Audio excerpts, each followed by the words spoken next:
Pues este es su programa Dialogando en la Ciudad de las Ideas. Hoy tendremos una mente espectacular y por supuesto provocadora. El propósito es cuestionarnos, preguntarnos, debatir con nosotros mismos y partir de una referencia. No te creas todo lo que piensas. Estoy abierto al diálogo, al otro, no solamente a consentir con el otro, sino a concientizar con lo que el otro me dice. Ese es el propósito de un diálogo. No ningunear, no anular, no obsesionarnos con lo que pensamos. A ver si después de este programa salimos y entramos siendo distintos. Acompáñenos.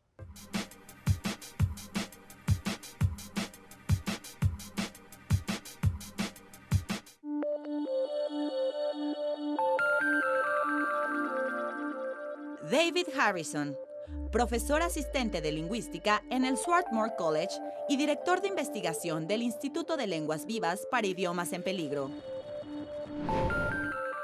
Su investigación se centra en el riesgo de extinción de los idiomas poco documentados. Como lingüista de campo, adopta la posición de que las lenguas existen solo dentro de una matriz cultural y que deben ser estudiadas de manera integral junto con su contexto natural.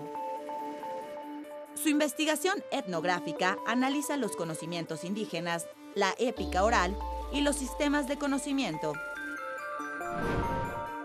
Gran parte de esta investigación se describe en su reciente libro Cuando las lenguas mueren, la extinción de las lenguas del mundo y la erosión del conocimiento humano.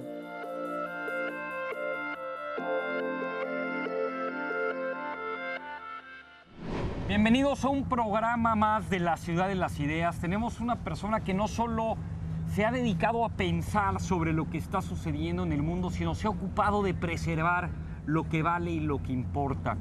Estamos hablando nada más y nada menos de David Harris, quien su tema es ¿qué pasa que se están extinguiendo las lenguas en la humanidad? David, it's really a pleasure to have you in our program here in Maine, in this beautiful but very cold city. Yes, thank you. Gracias. You know, I was very impressed because we have been always concerned about our fish, our animals, our climate, but we have never thought that we're extinguishing probably something much more important because it's part of our intangible cultural aspect of living, our languages. That's right. And that has been your topic. Could you please elaborate the problem and how big or hard or strong the problem is for your eyes and your perspective? Yeah, well, the world has an abundance of languages, 7,000 of them nearly. 7,000. 7,000. And of course, Mexico has, I'm sure nearly 100 languages. And it's part of our intellectual wealth. And I say, languages are not just different sounds to say the same thing. They're really conceptual universes, different ways of packaging thought and information. And so you can't just take all the information in one language and translate it into another language. You lose something. And I've written a book called When Languages Die, and I look at what is lost. And there are many things like mythology, history, but also things that you could put an economic value on, technologies, knowledge about medicines, knowledge about species and ecosystems that science doesn't know about yet. You have, well, in your book, you mentioned that part of the information that you can traduce to economic value has to do because the local people know better than anybody else, for example, what a plant can give you for medicine and things like that. That's right. But you also mentioned, if you could elaborate a little bit, if I remember correctly, of these 7,000 languages, actually how many people speaks? Yeah, there's a very disproportionate distribution of languages. So at the top of the pyramid, we have a few big global languages, English, of course, Spanish, Russian, Arabic, Chinese.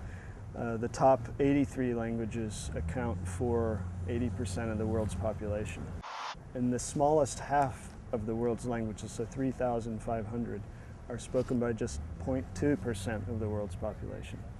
David, let me be a little bit harsh because that's the perspective always. Right. Our quote is don't believe everything you think. If we really make a study of the history of humanity, there have been thousands of languages and many have disappeared. Yes. And we still are happy and we're still surviving How could you explain to the people that it's much more profound than that? Well, we've also had many species that have disappeared. Did we really miss the dinosaurs? But of course, they contributed to what came after them. So each ecosystem inherits what came before. And so our intellectual ecology now is in part the heritage of all of the knowledge that came before. The problem is that the normal process we've seen throughout history of languages coming and going has been accelerated now. And under the pressures of globalization, languages are vanishing so quickly, and we don't even know what we're losing because most languages are not written, they're not recorded, they're not documented. So we're really just discarding, throwing away a vast knowledge base that could benefit all of us.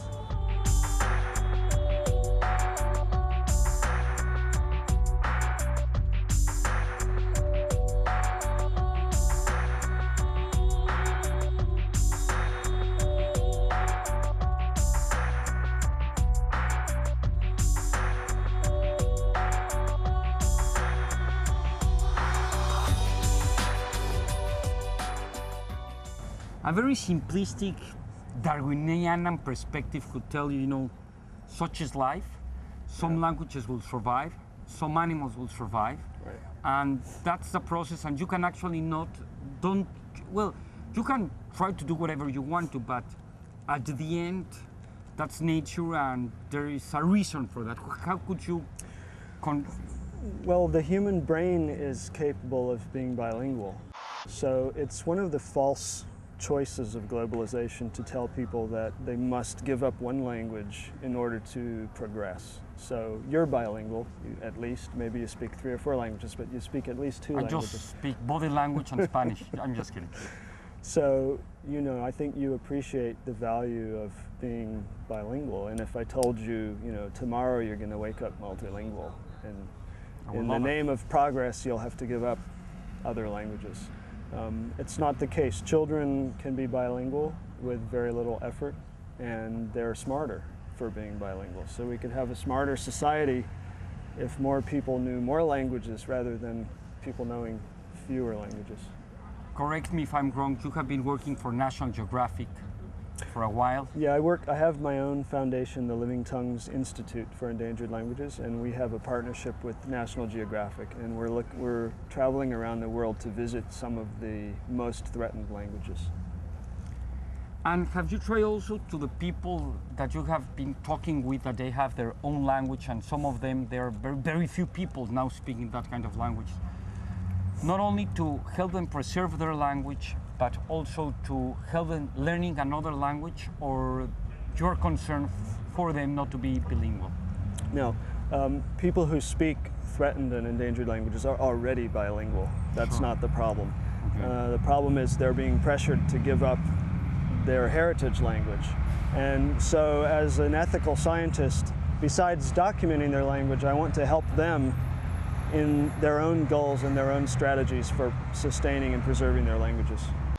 I have a hypothesis, I haven't proved it, of course, I'm not a scientist, but I strongly believe, even that I cannot prove it, that when you speak another language, for example, when I speak in English, I have another personality. With my friends that are Americans or French or wherever they speak Spanish, I find another person with, they have like another way to understand the world.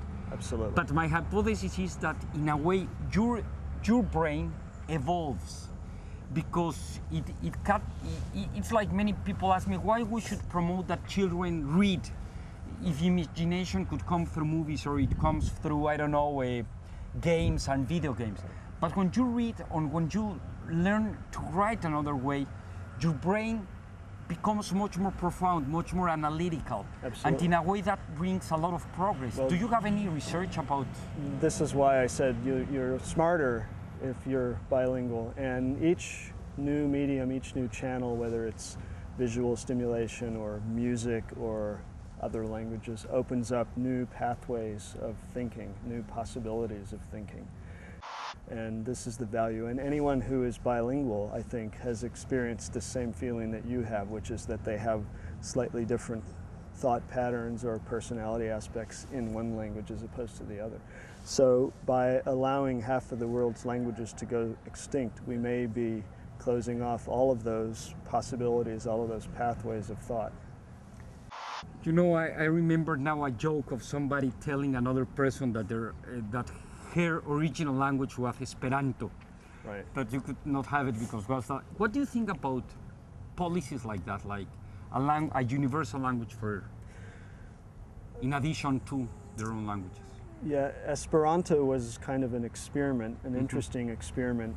What has happened with Esperanto is that now there are actually children who speak it as their first language. Really? So I thought it was a joke. Yeah, linguists used to look down on Esperanto because it was an artificially invented language. But there have been children raised now who are first language speakers of it. So now we have to view it as a real language with all of the possibilities of any other language.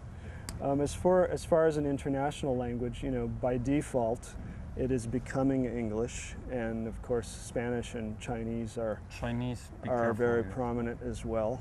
But again, this is one of the false choices of globalization. We can have a multilingual world and be better off.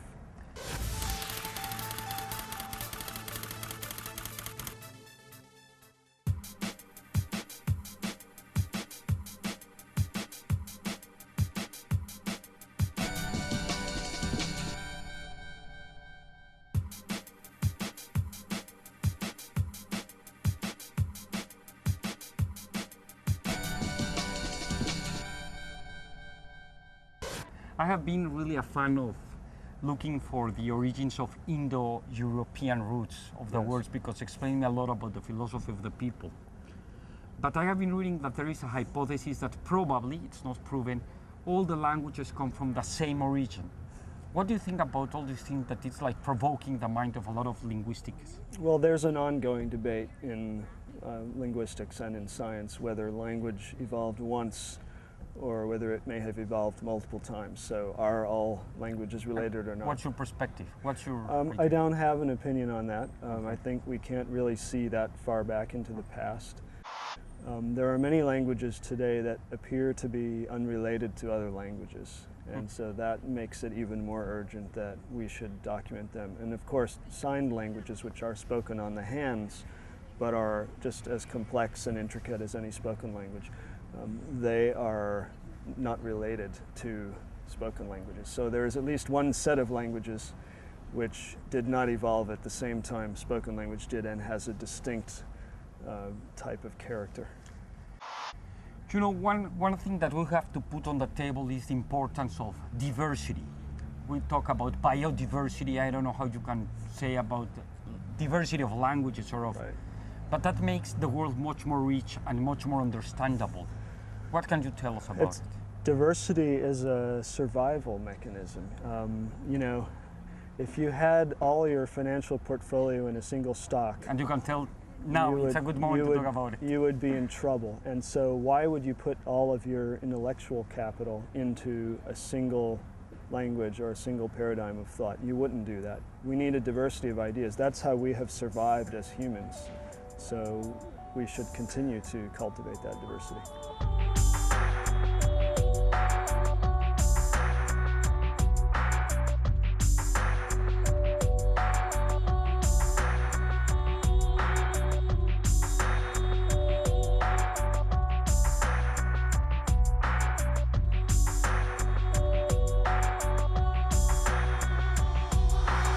David, in Mexico City now, the governor of Mexico City, it's making that all the authorities of high level, of high ranking, and many of them learn Nahuatl to help the people that live there.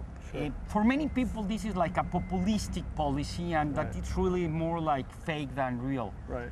But what could you tell us about policies like that?